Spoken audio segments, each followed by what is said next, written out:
बिस्मिल्लाहिर्रहमानिर्रहीम अस्सलाम वालेकुम। आज की वीडियो में हम बात करेंगे पाइल्स, जिनको उर्दू में जो है हम बवासीर कहते हैं, ये क्या है, क्यों होती है और इसके क्या पॉसिबल ट्रीटमेंट जो हैं वो हो सकते हैं। तो अगर आप मेरे चैनल पर न्यू हैं तो चैनल को सब्सक्राइब कर दीजिएगा। वीडियो अच्छी लगे तो इसको लाइक करना मत भूलिएगा। Piles is another term for haemorrhoids, और हीमोरॉइड्स होती हैं वो सूजी हुई जो हैं वो नालियाँ होती हैं, जो वेन्स होती हैं, जो लोअर एनस और रेक्टम में जो है जब वेन्स जो हैं स्वेल हो जाती हैं तो तब जो है आपको पाइल्स बवासीर जो है हीमोरॉइड जो है उसका मसला जो है वो होता है। और हमारा जो रेक्टम एरिया है और एनल एरिया है उसके अंदर और बाहर जो है दोनों साइड्स पे ब्लड सप्लाई मौजूद होती हैं। खून की नालियाँ हैं, वेन्स हैं जो वहाँ पर जो है ब्लड सप्लाई कर रही हैं।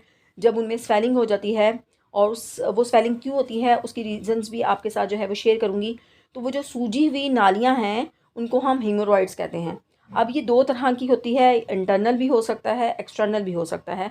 इंटरनल पाइल्स उस वक्त होता है कि जब आपके रेक्टम के अंदर हो और जब डॉक्टर आपका एक्सटर्नल एग्जामिनेशन करे तो उस वक्त वो विजिबल ना हो, तो that is called internal piles या इंटरनल हीमोरॉइड्स।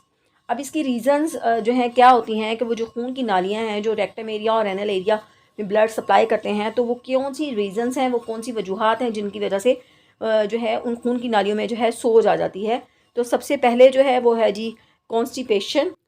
वॉशरूम के अंदर जो है स्टूल पास करते हुए ज़्यादा ज़ोर लगाना, पानी की कमी और फाइबर की कमी की वजह से स्टूल जो है हार्ड हो जाता है, जिसकी वजह से कॉन्स्टिपेशन का मसला होता है। ये कॉन्स्टिपेशन जो है अगर सही वक्त पर ट्रीट ना की जाए तो उसकी वजह से हीमोरॉइड्स का मसला जो है हो सकता है। प्रेगनेंसी में बड़ी आंत जो है उसके ऊपर प्रेशर ज़्यादा पड़ता है और वहाँ पर भी चांसेस होते हैं कि आपको बवासीर का मसला जो है वो हो सकता है, क्योंकि दौरान हमल जो है वो जब बड़ी आंत पर प्रेशर पड़ता है तो उसकी वजह से जो है वो जो वेन्स हैं उनके अंदर स्वेलिंग होने का ख़दशा हो जाता है। इसके अलावा अगर आपका वेट जो है वो ज़्यादा है तो उससे भी ये चांसेस होते हैं कि आपको हीमोरॉइड्स का मसला जो है वो हो सकता है। अब यहाँ पर जो है वेट बहुत ज़्यादा हैवी वेट जो है उसको लिफ्ट करना, बहुत ज़्यादा देर तक एक ही कंडीशन के अंदर एक ही कुर्सी पर जैसे बैठे रहना, ये तमाम जो हैं वो रीज़न्स हैं जो हीमोरॉइड्स पाइल्स का सबब जो है वो बनती हैं। अब हम जो है इसके सिम्टम्स की बात कर ली जाए तो ज़्यादातर केसेस के अंदर जो सिम्टम्स होते हैं पाइल्स के वो बहुत ज़्यादा सीरियस नहीं होते हैं, रिजॉल्व हो जाते हैं ऑन देयर ओन।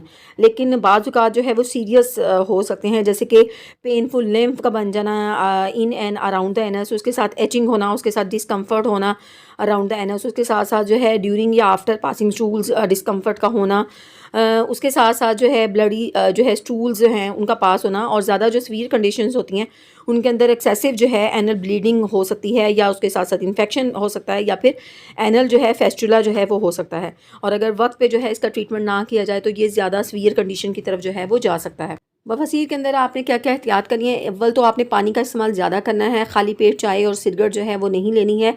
बड़ा जो गोश्त है उसका इस्तेमाल कम करना है, अगर करना भी है तो उसको मुख्तलिफ वेजिटेबल्स के साथ जो है इस्तेमाल करना है। खाने के फ़ौरन बाद जो है आपने लेटना नहीं है, सोना नहीं है। उसके साथ साथ जो है मिर्चों वाली चीज़ें जो हैं उनसे परहेज़ करना है। तली और ऑयली जो चीज़ें हैं उनसे जो है वो आपने परहेज़ करना है। अब अगर हम इसके ट्रीटमेंट की अगर आपको बवासीर का मसला है और पेन जो है बहुत ज़्यादा है तो इसके लिए सबसे पहला जो है घरेलू ट्रीटमेंट जो है वो ये है कि 15 से 20 मिनट जो है गर्म पानी में बैठने से जो है पेन जो है वो रिलीव हो सकता है, आपको पेन से जो है वो छुटकारा मिल सकता है। उसके साथ साथ जो है फाइबर सप्लीमेंट जो है डॉक्टर जो है रिकमेंड करता है। आइस पैक्स या कोल्ड कंप्रेसर जो है उनका इस्तेमाल किया जाता है, पेन किलर का इस्तेमाल किया जाता है। उसके साथ साथ जो है आपको जो है डॉक्टर जो है वो स्टूल सॉफ्टनर्स लेग्जेटिव जो है वो रिकमेंड करता है ताकि कॉन्स्टिपेशन जो है वो ना हो।